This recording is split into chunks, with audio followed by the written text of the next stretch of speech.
It's the Epson L1800 DTF printer. I'm going to show y'all how to purge it out the back, out the waste bottle. See that? I'm going to show you how to purge, pull the ink out of here. One of the steps we do to clean our machines. In another video, I can show y'all how we can move this device to the middle so we can clean under it, and as well clean under this as well, because it can get a mess. I know a lot of people seen it before. It splats up onto here, and you got a big old mess. So everything I'm gonna use, like these syringes,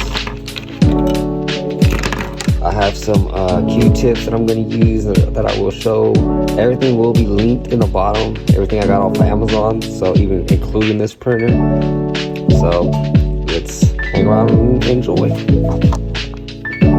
From here, we'll grab this tube, and then you'll grab your syringe with that tip on there. We're gonna insert that tip inside your tubing, and we're gonna wanna pull at least 10 milliliters of ink out. Let me zoom in here. So we'll stick it in there,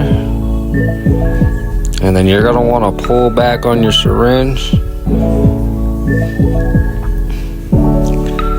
Now, if you don't get no ink out, but you can feel the pressure, let's go ahead and try to leave it where it's at in place, and then we're gonna take it off of the tube, and you'll feel the pressure. If you want, you can grab your napkin, just in case there is ink that comes out, you won't get it all over your hand. Push that ink or air out, and then we're gonna repeat this process until we get at least 10 milliliters out. Now, if you're purging and you don't see no ink coming out, you can go ahead and run a head cleaner on your program, whatever you're running, and just to get the ink start flowing. And after that, you shouldn't have a problem. You can grab your napkin or paper towel or whatever, just so you don't get ink on your hands and get everywhere, because it is a pain to clean up. And there you go.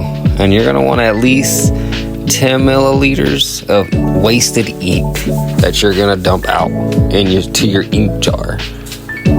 A lot of people recycle their ink. I don't recommend it, just because we don't know what colors are in there. I've gotten gray, white, black, blue. So again, it's all on your preference and what you're using. And we're gonna repeat this process to at least we get at least 10 milliliters of wasted ink. Now you'll see air bubbles in there. That's not really wasted ink, that's just the air. So again, wasted ink itself, you'll see the liquid.